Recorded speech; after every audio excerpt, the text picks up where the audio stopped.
My friend asked me the other day, what will you do now that she's gone?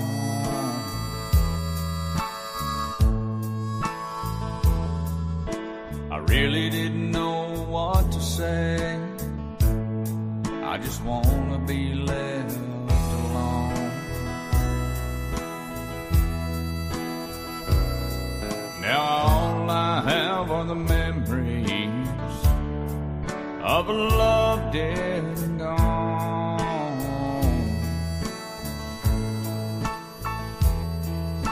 I guess it's time to write another country song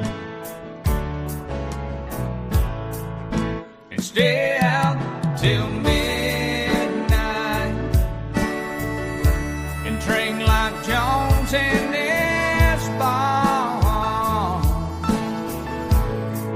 Only fat don't fix me up. I'll play some hang on my guitar, and before I wrap it up tonight, me and Willie gonna get stoned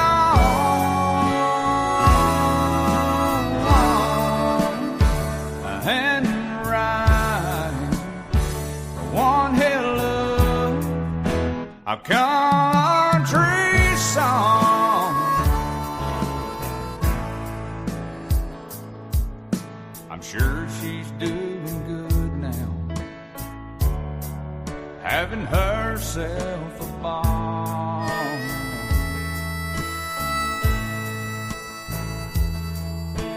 Down there spending those child support checks at the Mount Berry Square Mall.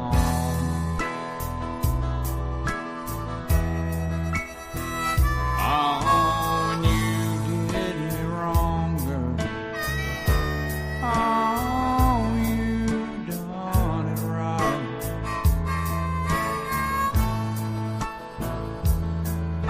I don't know where I went wrong.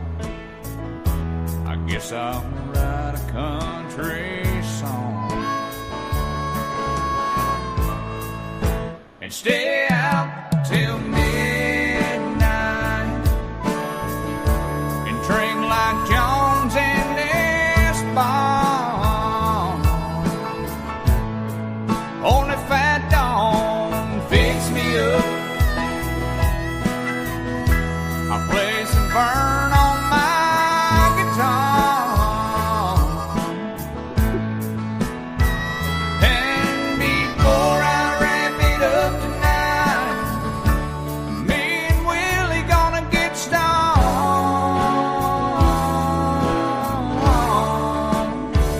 and write one hell of a country song. Whoa, me and all my heroes are gonna write one hell of a country song.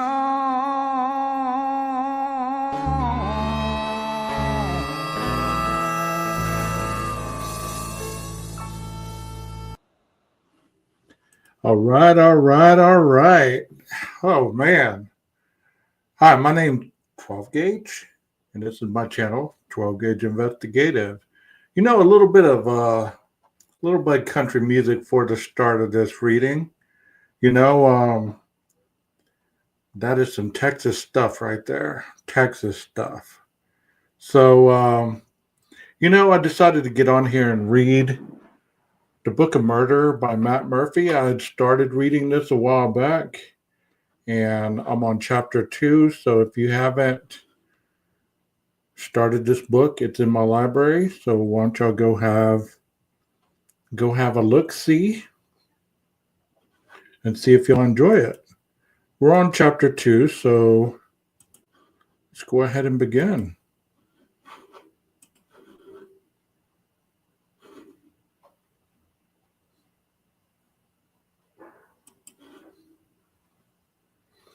Gangs and why you shouldn't join one. My very first jury trial in the homicide unit was a Russian mafia case. Very interesting, but only to a point. When people think about organized crime, their minds often conjure up television shows like The Sopranos or movies like The Godfather or Casino. When we hear the word gangster in the context of crime, we might think of rap videos or perhaps envision an anti hero like Joe Pesci's character in Goodfellas or Michael Corleone in The Godfather. Outlaws like Al Capone and John Gotti occupy significant real estate in our collective imagination, and it's easy to understand the fascination. They have money and power and sex without following all the conventional rules that the rest of us have to live by. They don't work in cubicles or spend their lives mindlessly commuting. We imagine them existing in a completely different universe, day to day, than we do. And perhaps sometimes we romanticize it a bit.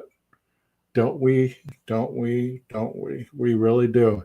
The reality, of course, is in stark contrast to the movie. The truth is, the most gangsters are just thugs who steal, and eventually they get what's coming to them.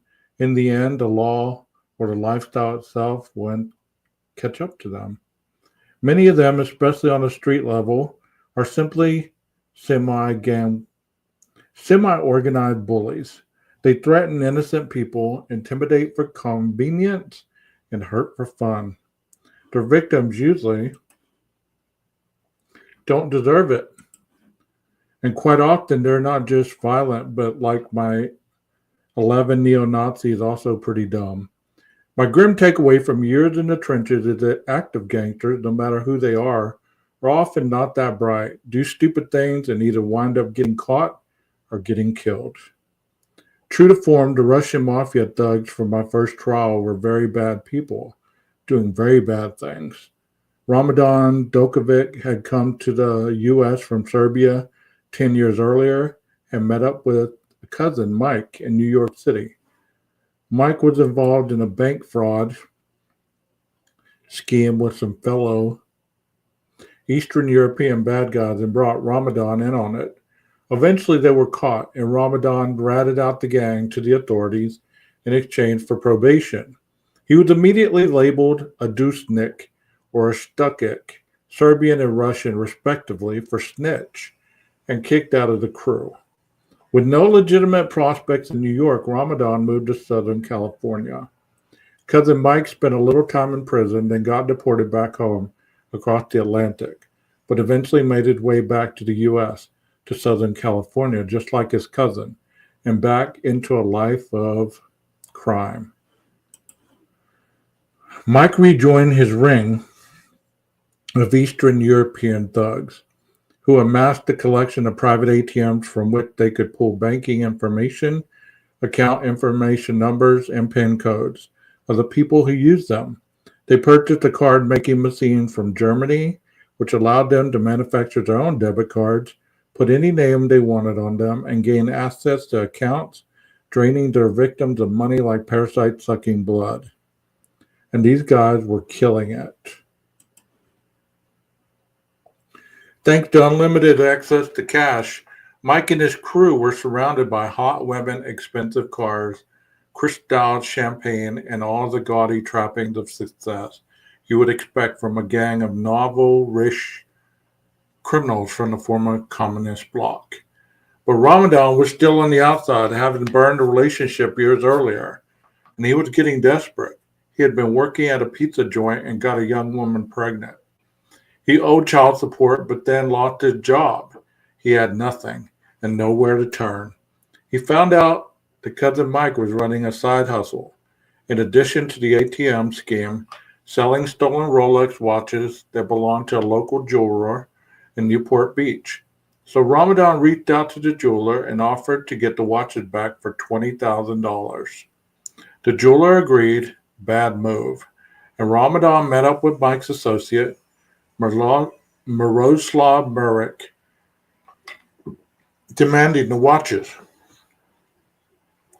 Miroslav rolled up to the meeting in a new convertible, Mercedes 500 SL. As I said, the ATM scam was really working for them. Like something out of a movie, Marek was sporting a half-button Italian shirt, gold chains, and expensive designer sunglasses perked on his bald head. Ramadan, on the other hand, was wearing a dirty hoodie, an outfit befitting an unemployed pizza guy. I'll bet an unemployed pizza guy with a gun. Ramadan and Marek ended up inside Marek convertible Mercedes negotiating. When Miroslav refused to return the watches, Ramadan played his ace. He pulled the pistol and pointed it at Miroslav, who looked at the gun and again refused to budge. Now what? Legally, this was already an armed robbery on Ramadan's part, even if the property he was trying to steal was stolen in the first place. But Marek, nobody's suka, or bitch, made a play for the weapon, and the two wound up fighting over it in the crowded parking lot of a Jack in the Box in Costa Mesa, right in front of a bunch of horrified soccer moms picking up lunch for their kids. The first shot may well have been an accident, hitting Marek in the lower abdomen. It was survivable. The second shot, also likely survivable, was in his chest, but Ramadan, long on the bravado but short on brain, decided to finish the job, doming him, as the gangster slang goes, shooting Marek execution style in the head. Ramadan then lit a cigarette, put the weapon on the trunk of the car, and waited for the police. Ramadan figured he could pull the same move he had a decade earlier, cooperating with the cop, telling them about the ATM scam, and ultimately going free. Except this was murder. He confessed everything and then asked for a deal, but no one ever promised him a deal. Given the fact that he confessed, my first murder trial wasn't exactly tough. Not to mention, I also had about a dozen eyewitnesses, plus loads of forensics, and he was caught at the scene with the gun. It was a little like riding your first bike with training wheels. Dokovic ended up sentenced to 50 years to life in a state prison. We ultimately recovered a roll of undeveloped film from Merrick Carr that showed just how much cash they were dealing with. A life of luxury, women, and expensive booze. Awesome, of course, until you get shot in the head. Is it wrong for me to feel like the world became a better place the instant Merrick slumped over the steering wheel of his Mercedes? I'm sure he had moments of being a decent human being at some point, but at the end of his death, cosmic miracle or not, my victim was living a parasite lifestyle. These guys weren't just stealing from banks, but the actual people used their machines. Even Merrick's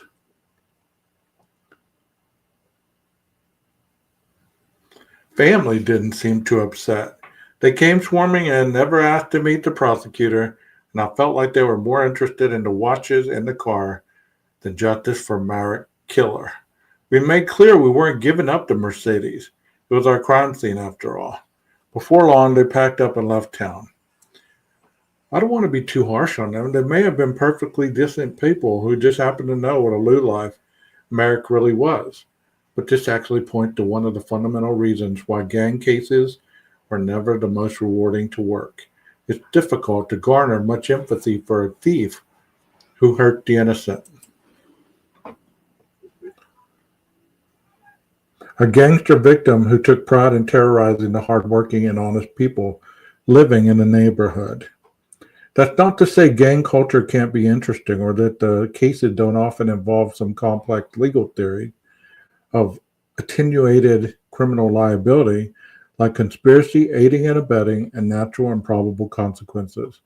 But ultimately, the philosophy of gangs, if we can call it that, is fatalistic and doesn't provide much hope for the gangsters themselves or people like me dealing with the aftermath. Hey, PKC, how you doing? Thank you for being here, Leslie and Billy, Rondi Potter, and Michelle. Thank you all for being here. One of the most popular tattoos of Hispanic street gangs, for example, has been co-opted from the theater of all places.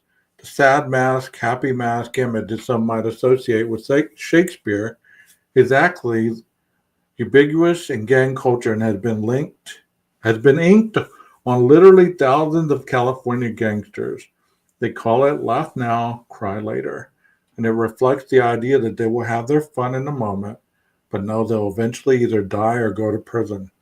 It's sad, really, until you stop and think about what they go out and do to earn these prison sentences.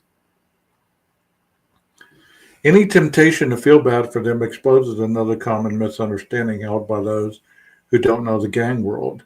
The intentioned naivety of psychological projection. When thinking about worst case scenarios for our own lives, spending years in prison surrounded by convicted gangsters is pretty high on the list. We naturally imagine it to be pretty high on anyone's list, and so we feel for the gang members doing serious time. But in doing so, we place our own fears and feelings on people who have chosen a very different life. For many of them, if they had the capacity to think like the rest of us do, they wouldn't be gangsters in the first place. Prison is already an accepted part of their plan. They know the rules of the game and arrive in the joint to find a ready-made political structure in which they have a waiting role. They are reunited with older members of their gang who have been sentenced for earlier crimes and will soon welcome more of their gang buddies who are about to commit future ones. When it comes to the murder of another gangster, these guys will literally laugh about it. To them, the killing is justice. Genuine remorse, as we know it, simply does not exist in their mental or verbal lexions. Most of these people, compared to the innocent they hurt, are not worthy of much sympathy. Sure, the culture can capture one's attention, and organized crime scams can certainly be intriguing, but at the end of the day, especially after you've prosecuted a few, most of the associated murders are just not that interesting. With some notable exceptions, there is no great matching of wits in gang investigations.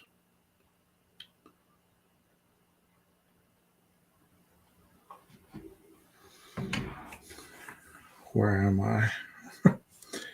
Most of them are stupid killings of unsympathetic victims where dumb mistakes are made and are easily caught. And the police are slow to figure it out. The aggrieved gang almost never is and will usually exact some form of justice anyway. Going further, it is almost impossible to relate to the victim like Miroslav Merrick on a human level, or to the motives of some knucklehead putting in work for a gang by committing a drive-by or representing the gang by picking a deadly confrontation with a stranger. Human psychology is an interesting thing. Many of us possess an almost primal instinct, self-preservation perhaps, to look at a violent crime and try to rationalize it in an effort to convince ourselves that it could never happen to us. If we feel like the victim was using poor judgment or exhibiting some kind of moral failing, then we're reassured that as long as we make the right choices, we'll be okay. It's why the news media gives so little attention to gang murders, and maybe why I couldn't get as emotionally invested in them. We can all tell ourselves, I'm not in a gang, it wouldn't happen to me. He probably deserved it. Back when I was in sexual assault, we would encounter this same primal instinct to rationalize, somewhere in the unspoken recesses, that it could never happen to us. Of a juror's mind, especially with adult female victims, they often wonder, does she do anything to bring it on herself? Does she drink too much? Leave her friend too early? Walk into an unsafe area? Trust the wrong man? The answers to those questions can be complicated. Of course, whether a victim ever deserved it is simple. Nothing a victim does should ever justify a sexual assault, and almost no one deserves to be murdered. There are certainly some gangsters who push that principle. Still, people want to find a reason. They want to find a way to go on with their day and not have to worry that they could be next. And that's interesting right there because it's so true. It is so true. Many people say it could never happen to me. Those people deserved it because they were doing this, they were doing that. But you just never know when it could be you. But my own lack of overwhelming empathy was part of why I was quite happy that in homicide, we had the option to leave most gang murders to the gang unit. When the suspect and the victim were both gang members, we almost always opted to let the gang unit handle it. I much preferred to work on cases where the victims were people I could relate to, and their families were people I liked. Rather than prosecuting gang cases, I got to experience them through my colleagues' stories. There are some great ones.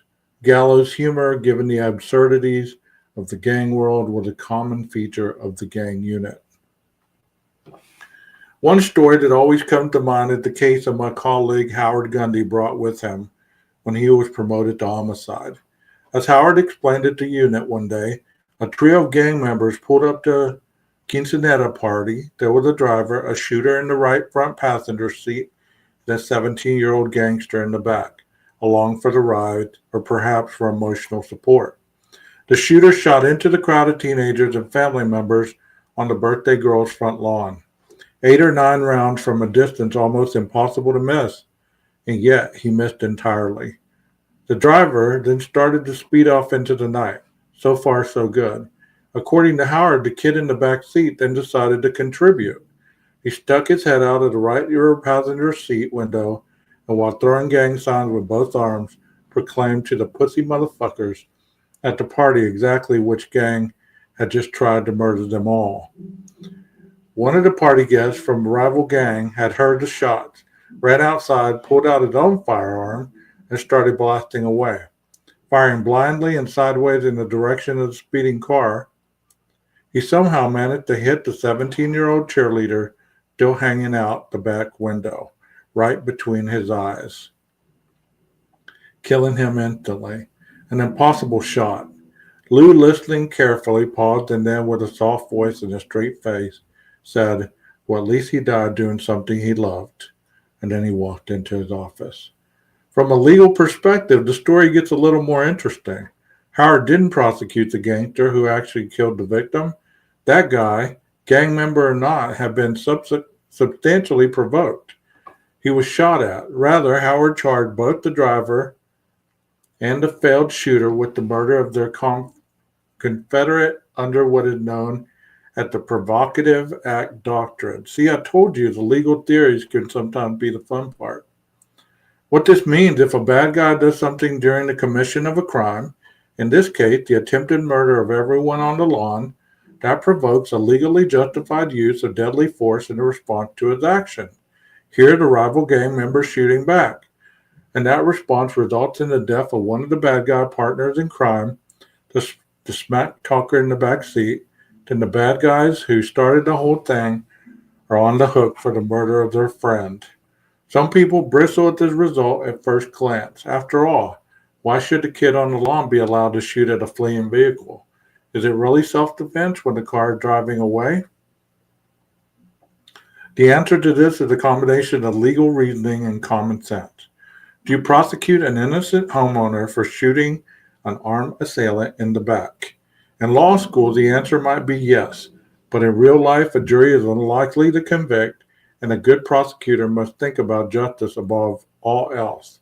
The drive-by was not a provoked shooting. Returning fire at someone who just tried to kill you and your family and friends is a morally defensible act. Who's to say the car wasn't going to circle around the block with the shooters coming back to try again? The guy on the lawn was reaching to someone trying to take his life, and there's just no way a good prosecutor would charge him rather than the people who started the whole incident to begin with. Of course, imagine the conversation as the public defender attempted to explain this complex legal concept to a client who had just learned he was about to go down for the murder of his own homeboy after picking a fight that they had so spectacularly lost. What do y'all think about that? That's insane. I've never heard of that, but that is insane. That is whoa. What do y'all think about that? They chose to do a drive-by. The guy in the backseat was talking crap. A rival person comes out, shoots him between the eyes, and the people in the car get charged for the crime. Wow. Gun safety, as it turns out, is not a high priority among most gang members, as this story illustrates. Another incident, two gangsters in Santa Ana decided to do a drive-by on a slow Saturday night. They had gas in the tank, selected the right house, and thought they had a plan. They drove up so that the target house was on the left side of the street.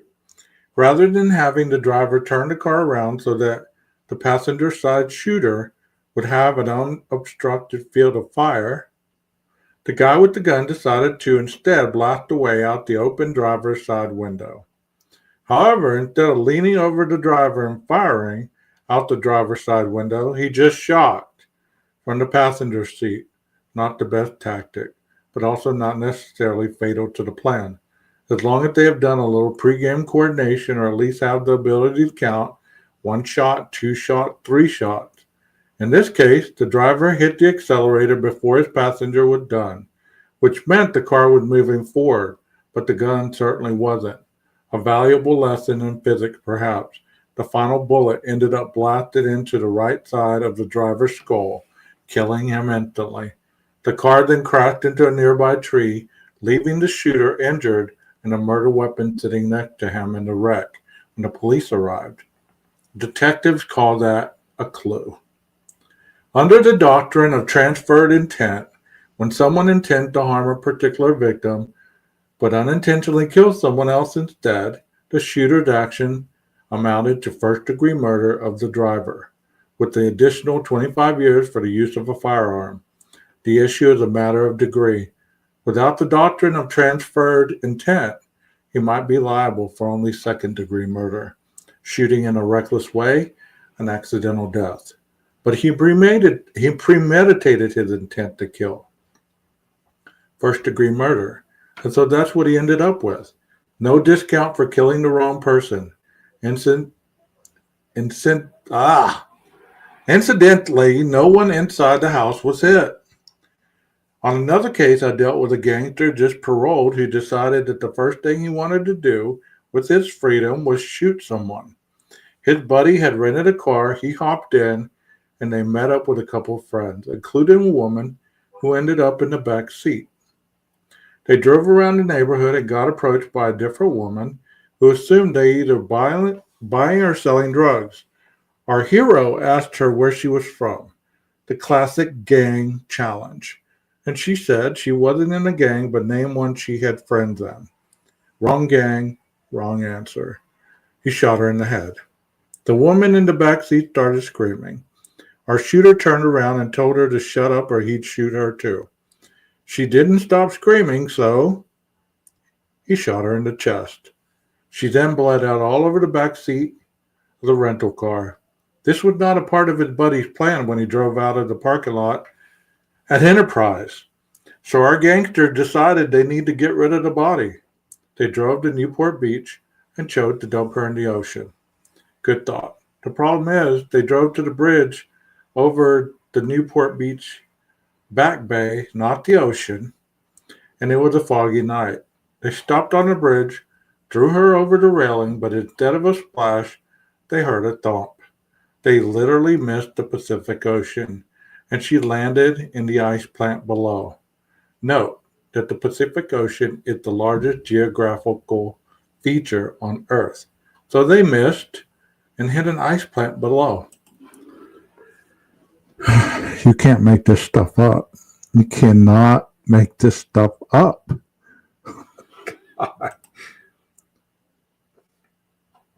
Meanwhile, they still had the car.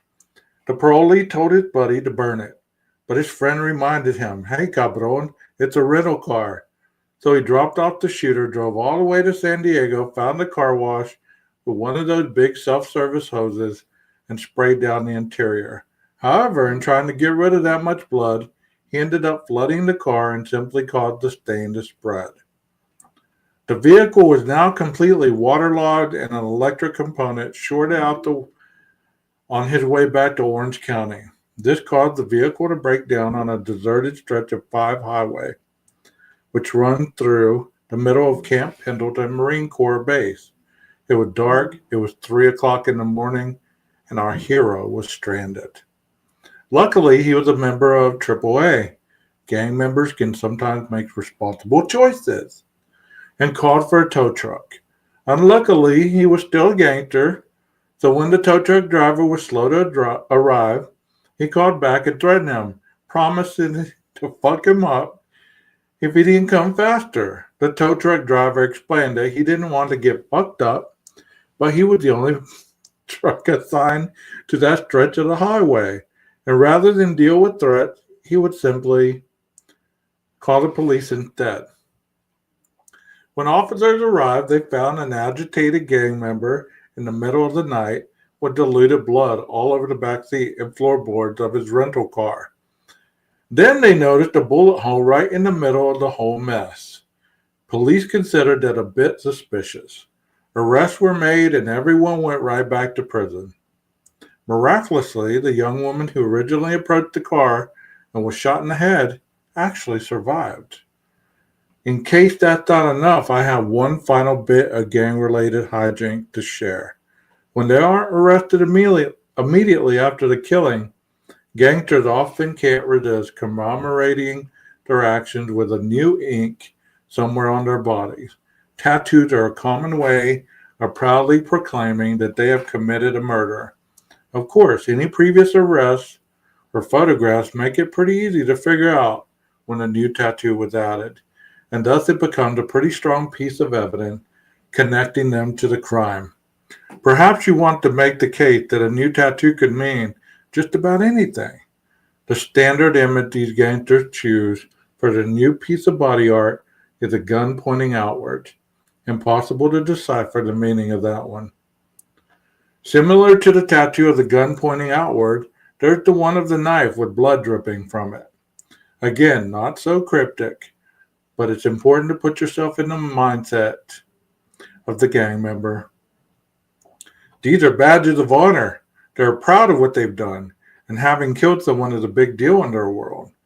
There's actually nothing worse in the gang community than claiming you've done something when you haven't.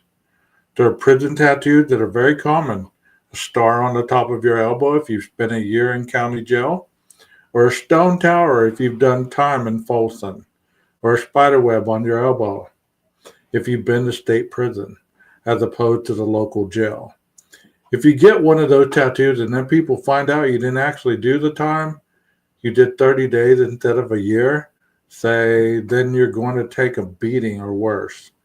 And if you're not in the gang and you have one of their tattoos, well, that would almost certainly be a death sentence. I admit that I'm making light of some of this, and perhaps I shouldn't be. These are vicious people doing terrible things, and I don't mean to minimize the damage they cause. These cases are certainly not always easy to prosecute. From a legal perspective, there is a challenge in educating the jury about gang culture. After all, it's very difficult for a rational person to believe there are those among us who will literally kill over a look or noticing a stranger on the wrong side in the wrong neighborhood. But just like my Russian Rolex Mercedes murder, the victims of the homicide in this world are often, if not usually, other gangsters. It's not about social standing. An innocent homeless person is often just as sympathetic as anyone else. But gang members have affirmatively chosen a life that embraces thuggish criminality, including murder. I don't want to sound callous, but for the decent, hardworking people around them, those deaths are often win-wins. All of that said, there are many reasons why someone may choose to jump in, that is, join a gang, and not every gang member turns out to be a hopeless psychopath. Part of the job in homicide requires you to attend BPT lifer hearings, where you travel to prisons across the state and participate in parole hearings for convicted murderers. You enter the facilities and get escorted by guards to the hearing rooms. For some of the older gangsters, it felt as if many of them reached a point, usually sometime after the age of 40, when they realized the lifestyle they embraced as a young man had led them absolutely nowhere good. Some of them were even smart enough to harbor genuine remorse as they looked back on their lives.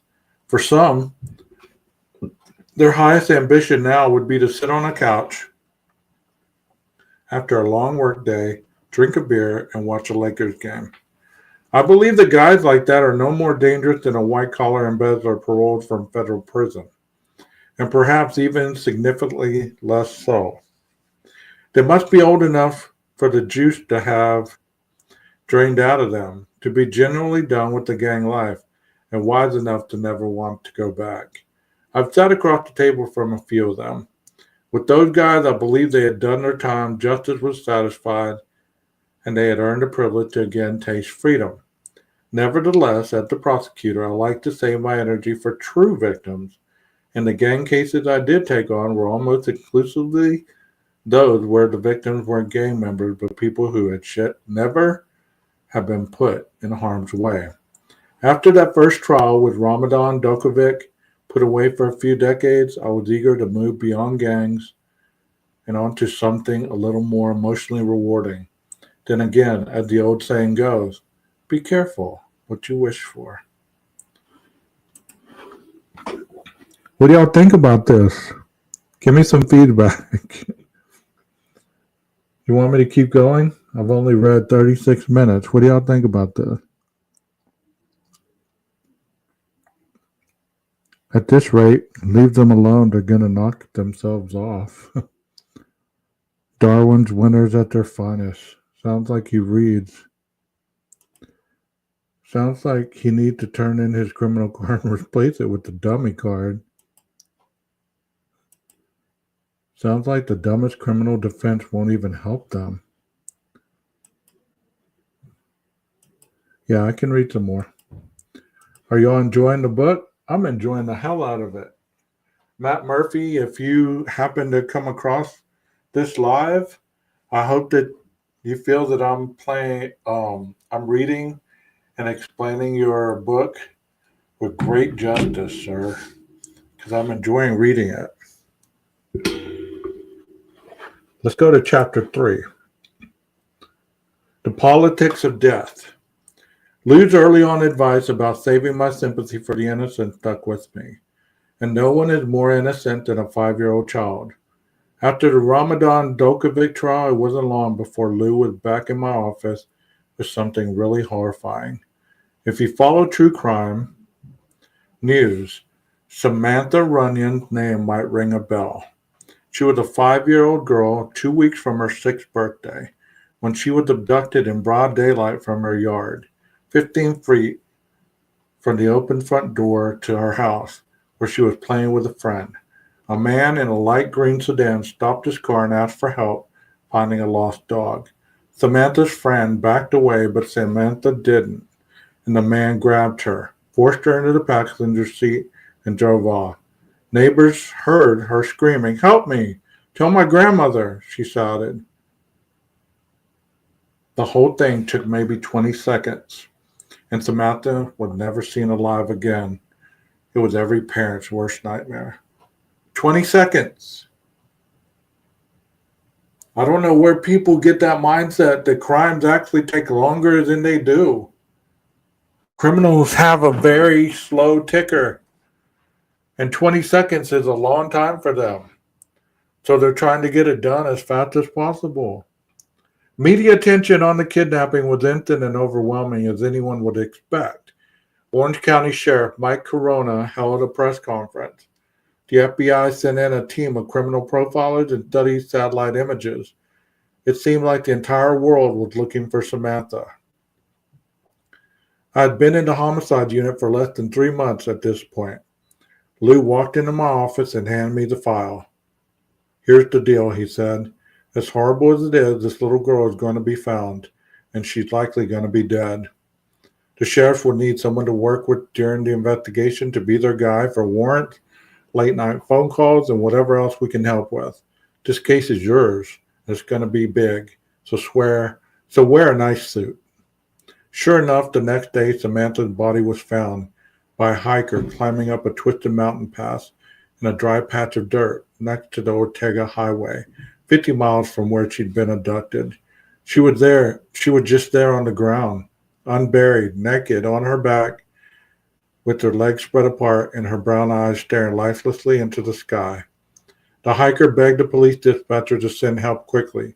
"Please hurry, I'm scared and I want to get out of here," he said. Mike Corona made a public statement directly addressing the kidnapper. "Don't eat, don't sleep, because we're coming after you. An anonymous tip led to the suspect, Alejandro Avila, who had a car that roughly matched the description. Investigators checked his criminal background and learned that 2 years earlier he had been accused of molesting two children, one of them his ex-girlfriend's daughter, who lived in the very same complex as Samantha with her father. Avila had been arrested, charged, tried, and incredibly acquitted. What he certainly would have learned during that experience was that the criminal justice system sometimes fails, and now his next victim was dead. I would hope the lesson for jurors would be that if you let a child molester go free, this sadly is what can happen. There are images in my mind from the autopsy of that little girl that I will never be able to unsee, and the existence of the previous acquittal added a terrible new layer to the case. Had the prosecution not failed in their trial, Avila would have been in state prison and Samantha would still be alive. The world was outraged, and the amount of global attention that fell on Orange County is hard to describe. We had inquiries from everywhere. There were rows of cameras waiting for us outside the courtroom, and even President George W. Bush weighed in and called Mike Corona America's sheriff. As the elected officials fought for camera time and credit for the arrest, it fell on me to explain to Erin Runyon, Samantha's grieving mother, how the system had failed her little girl. I had to tell that poor woman why the monster who had defiled and murdered her young daughter was free, instead of in a state prison where he clearly belonged. I went to her modest apartment with my investigator to introduce myself in person and walk through the process. Even today, it is hard to articulate what I experienced. I had seen anguish before. I had a very close friend who was killed in a car accident when I was 17, and I had spent some time with his mother as we both processed the loss. But up to that point, I had never experienced anything like the day I met with Samantha's mother. I walked in with my investigator and a yellow pad as if I expected to take notes, and immediately found myself in the presence of a pure apoplectic grief. I think until the very moment I had failed to truly appreciate the role as a prosecutor. I had been hoping for the big case and the big win, but seeing Erin's face, I realized how much I still had to learn and how small the competitive dreams of a young prosecutor really were in the big picture. This I realized was the enormity of the prosecutor's true responsibility. I had been a fool to think the job was just about catching bad guys. It was also about devastated family members suffering in a way few can imagine. My job was to help them through this brutal process. In the homicide unit, there are people depending on you in ways that nobody teaches about in law school. Your responsibility in a case like this, and really any murder case, because everyone has parents, everyone has someone who cares, or at least once cared about them, is first and foremost to obtain justice for the horribly wronged mothers, fathers, husbands, wives, children, brothers, sisters, aunts, uncles, friends, and lovers. You learn very quickly that they are far more important than the person who committed the crime. Thank you for saying that. Not legally, but morally. Your purpose when dealing with the kind of suffering that Erin Runyon was experiencing should have nothing to do with ego or the big win. The most important part of my job, fundamentally, was about empathy and compassion. I needed to help the poor woman and her family through the worst thing a parent can possibly endure. The whole thing absolutely broke my heart, of course, but there was another profound lesson that emerged as I began to work the case. Screw up a trial at this level, especially when dealing with a truly predatory defendant, and innocent people will die. Sometimes that innocent person will be a 5-year-old girl just playing outside with a friend. The weight of responsibility was immense. We issued a warrant for Avila's cell phone records, which often provide powerful evidence of location. Cell phones are engineered to seek out the nearest tower to find reception. Maybe the next nearest if it's a busy time of the day. Someone on their phone driving in a car will often ping multiple cell towers, even in short trips, to the market. A longer drive will leave an undeniable electronic trail, which, like footprints on a beach, investigators can calculate direction, time, and even speed of travel. The day of Samantha's abduction, the picture Avila's self-record painted was clear and chilling. He had been arguing on the phone with his girlfriend as he drove out of Lake Elsinore, where he lived, and pinged on quite possibly every single cell phone tower going north on the 15 freeway. He then traveled west on the 91 freeway and directly into the city of Stanton, the location of Samantha's condo complex. The timing lined up perfectly. We put together another warrant for Avila's vehicle, and it was carefully processed for fibers, hairs, fingerprints, and DNA. Within 24 hours, Samantha Runyon's DNA was identified on the passenger side door handle. Between his history, the cell phone records, and the DNA, Alejandro Avila was more than done. I absolutely understood how to prosecute this case. What I didn't yet understand was how to deal with national media attention on navigating big-time politics.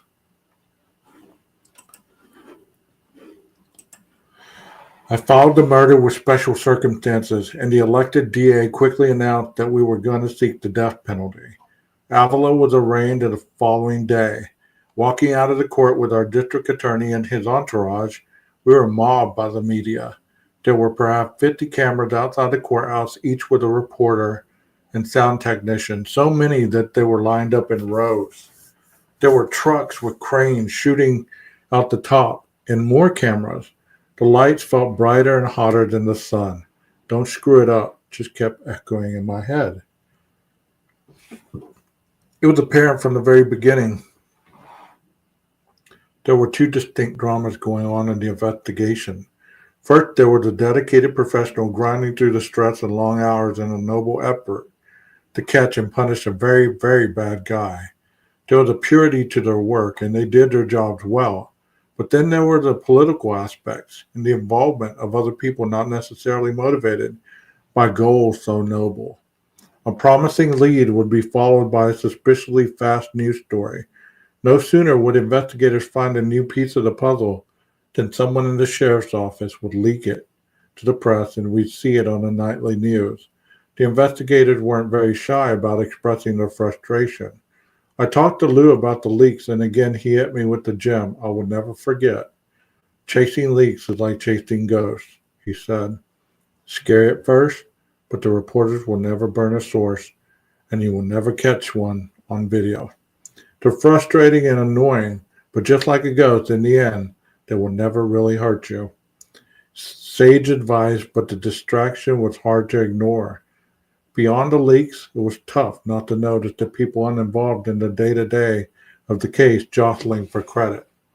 At Samantha's funeral, Erin Runyon was flanked by her husband on one side and Sheriff Michael Corona on the other. Samantha's grandmother was displaced to the second row by a stranger putting himself right up there with the grieving family. Law enforcement doesn't typically go to funerals unless they are hoping for the killer to show up. Funerals are for the family. It seemed like an invasion to me. And for what? Using grief as a photo opportunity was pretty cringy. I tried to reason it, though. Perhaps it was part of some bigger strategy. Maybe Corona wanted to bring more attention to the fine work of law enforcement for the entire nation to see. Maybe the family had asked him to come. If any of that was going to go behind the scenes, I certainly didn't know about it.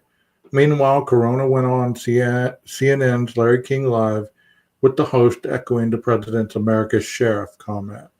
It seemed more like a personal victory lap on the national stage than for some greater good. I don't want to judge him too harshly, but as the assigned prosecutor who Corona never consulted, I absolutely hated it. As my first experience on a case with national media attention, I can admit now that I handled it poorly. Not the media, but the internal politics of it all. And it cost me professionally and personally. When our media relations representative informed me that she planned to take some of our most important witnesses on the national talk show circuit, I protested. In fact, I was downright pissed. and she overruled me in a fashion I thought was rather dismissive. Lou was incensed. I was naive and the shoe was about to drop. I liked our DA, my boss Terry Rakukas. He had always struck me as a pretty rational guy. I figured I could simply explain my concern to him and he'd understand. I went to his office and told him that I thought parading witnesses on talk shows was a terrible idea. Why should we unnecessarily hand the defense opportunity to get an inconsistent statement from a witness? The slightest detail, if innocently misremembered, could damage the witness' credibility and hurt our case. And for what? Right as I finished my pitch, the media representative walked into his office. No knock. She must have seen me go in. He excused me to talk to her alone. I knew she wasn't good. An hour later, Lou's boss, Brian Brown, came to my office. Brian was a legendary prosecutor in his own right and beloved by the troops. He bore a striking resemblance to the actor Gary Cooper, with a devilish gleam in his eye. He'd always supported and promoted me. I knew Brian had my back and I knew he was on my side. I had just presented a rational objection to something that, even to this day, I believe was an incredibly dumb idea. But I was an unproven rookie in the big leagues. I'd never done a death penalty case, and I could sense what was coming. Brian closed the door. You're off the case, but I promise it's the best possible thing for your career. Ouch. In my hopeless naivety, I was more than a little shocked, but Brian was absolutely right. To this day, I feel nothing but gratitude for the wisdom and guidance of Brian and Lou. And I learned how to navigate the system even when politics intruded. I never had another case taken away from me. Alejandro Avila was eventually tried and convicted by my colleague and eventual boss, Dave Brandt. He had decades more experience at the time and put on a tremendous case. He even brought the courtroom to silence by persuasively arguing that Samantha's DNA found inside Avila's car may very well have come from her tears. Avila was sentenced to death and lingers now, 20 years later, on death row. Meanwhile, Mike Corona eventually ended up indicted on federal corruption charges, alleging that he used his office for personal financial gain and served 5.5 years in prison. As frustrated as I may have been with Corona and the undersheriff directly beneath him, I didn't see that one coming. Before Samantha Runyon's case was reassigned, I was feeling pretty invincible as a prosecutor. I was riding high on my Dakovic win, had a load of good cases stacked up behind it, and felt like I had arrived. In Lou, I had a boss I loved. My friends in the unit used to joke that if Yoda and the Karate Kid Mr. Miyagi had a baby, it would turn out to be something like Lou. He was slight in stature, soft-spoken, wise, fair, and an absolute badass when the chips were down. He wanted to teach, and I desperately wanted to learn.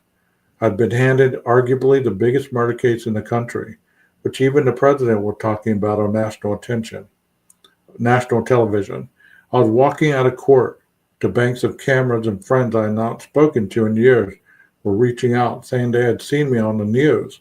I felt like the world was watching me and cheering me on. Until suddenly it wasn't. My professional future was still beyond bright.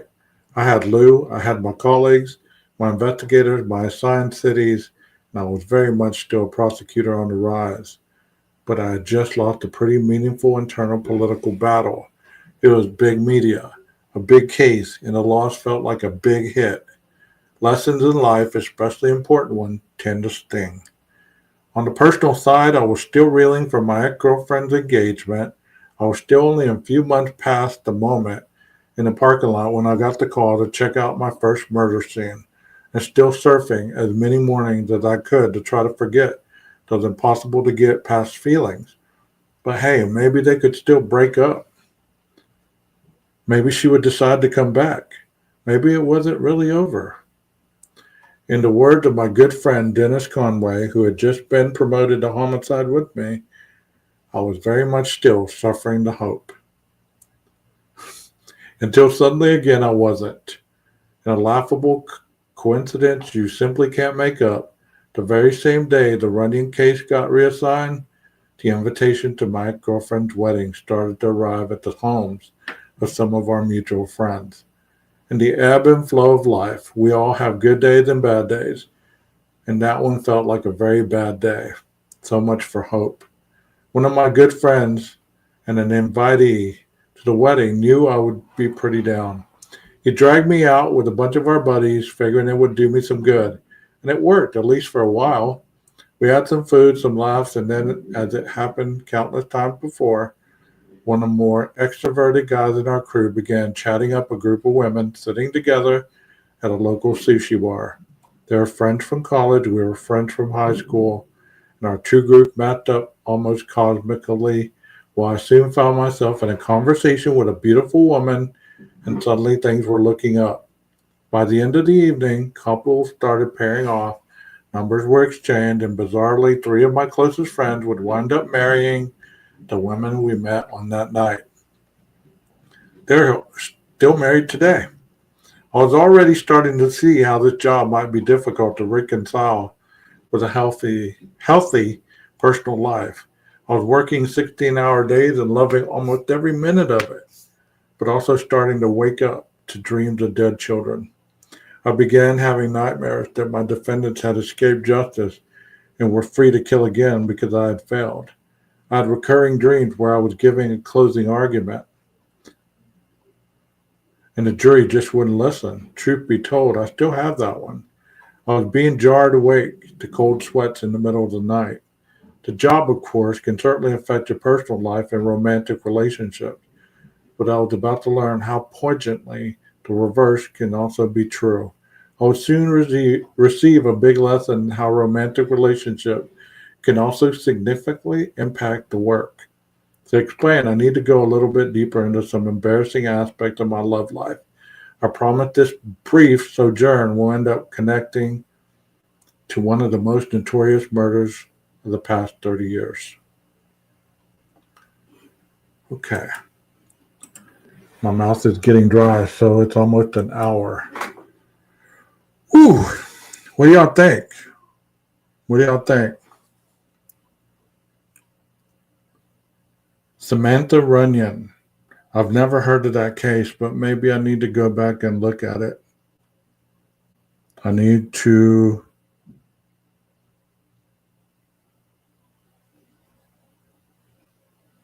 agree with you, Michelle. They do need free counseling. Thank you, Leslie and Billy. I'm liking this book more and more. I think I'll start reading on it weekly. Maybe Sundays can be, like Sunday afternoon can be a reading time. Maybe I can read this book more often. It's a change of pace for sure. I hope you guys enjoyed it. And I hope you guys enjoyed the country music at the very beginning. I'm going to go ahead and play it as I get out of here. I hope you'll have a wonderful evening. I think Nina's going to be on her channel live, so go support her at 6:30 Central. I think she's going to have Daniel on there. So y'all have a wonderful evening. Be safe out there, and I'll see you soon.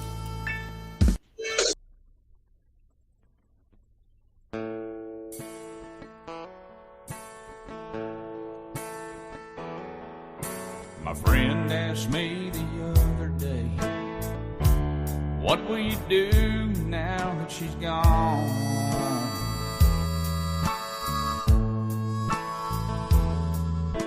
I really didn't know what to say.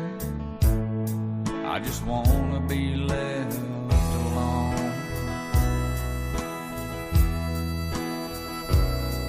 Now all I have are the memories of a love dead and gone.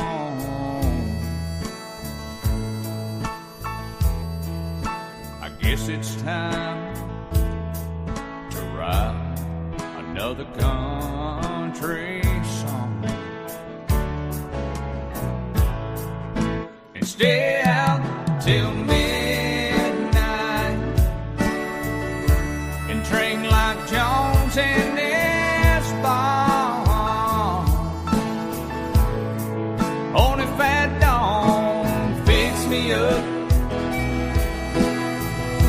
I'll play some hang on my guitar.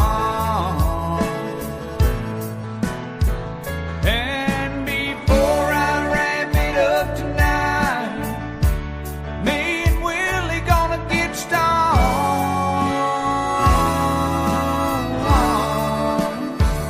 and write one hell of a country song.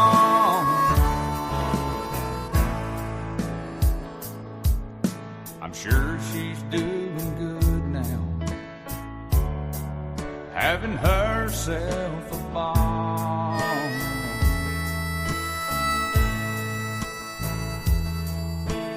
Down there spending those child support checks at the Mount Berry Square Mall.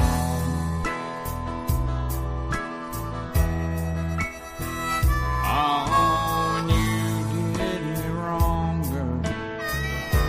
Oh, you done it right.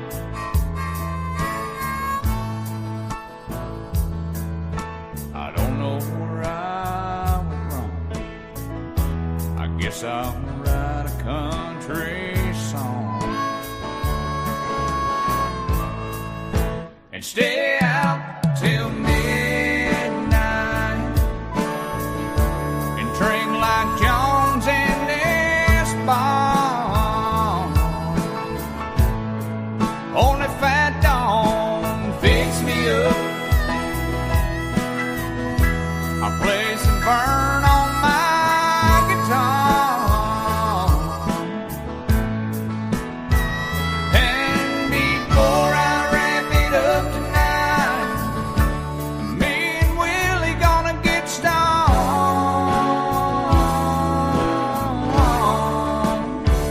and write one hell of a country song.